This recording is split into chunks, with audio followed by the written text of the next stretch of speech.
আমি বলছি একটাও কর্মসংস্থান এই ভাঙা টেপ রেকর্ড তাজপুর বন্দর আর দেউচিয়া পাচামি আপনি চালিয়ে যাচ্ছেন, 3টে নির্বাচনে চালিয়ে যাচ্ছেন। 42 লক্ষ ছেলে মেয়েকে স্কিল ট্রেনিং দেওয়া হয়েছে, এরও তালিকা আমরা দেখতে চাই, এদের প্লেসমেন্টের তালিকা দেখতে চাই। আপনার আমলে স্বাস্থ্য বাজেটে 6 গুণ বৃদ্ধি হয়েছে। আপনি অবিলম্বে আয়ুষ্মান ভারত চালু করুন।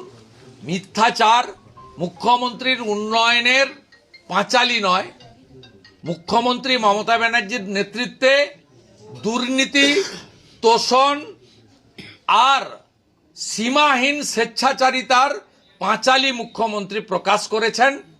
এবং আমরা বলি এটা জলাঞ্জলির পাঁচালী।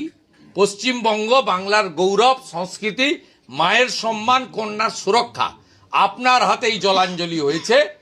এর উত্তর অভয়ার বাবা মা সঠিকভাবে আপনাকে দিতে পারবে। তাই এই মুখ্যমন্ত্রীর বিরুদ্ধে ভারতীয় জনতা পার্টি যথাসময়ে রাজ্য স্তরে ব্যর্থতার শ্বেতপত্র প্রকাশ করা শুধু নয়, 294টা বিধানসভা কেন্দ্রে আপনি 11, 16, 21-এর বাজেটে, ডিপার্টমেন্টাল বাজেটে কি কমিট করেছেন আর কি করেছেন।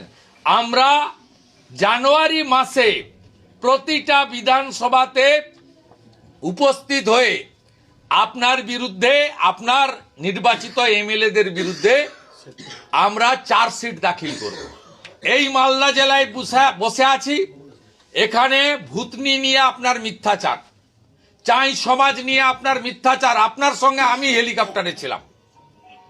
আপনি 16 সালে সাবিত্রী মিত্রকে জেতানোর জন্য চাই সমাজকে প্রকাশ্যে বলে এসেছিলেন, আপনি পূরণ করেননি। আপনি বৈষ্ণবনগরের ভাঙন, ভূতনির ভাঙন নিয়ে আপনার প্রতিশ্রুতি পূরণ করেননি। আপনি চাঁচলকে, গাজলকে পৌরসভা করবেন বলেছিলেন, আপনি করেননি। এই মালদা জেলাতে আপনি আম এবং লিচুর উপরে অনেকগুলো ফুড প্রসেসিং ইউনিটের কথা বলেছিলেন, আপনি করেননি। আপনি এই জেলার মানুষকে কর্মসংস্থান দিয়ে পরিযায়ী শ্রমিকদের ফিরিয়ে আনার কথা বলেছিলেন।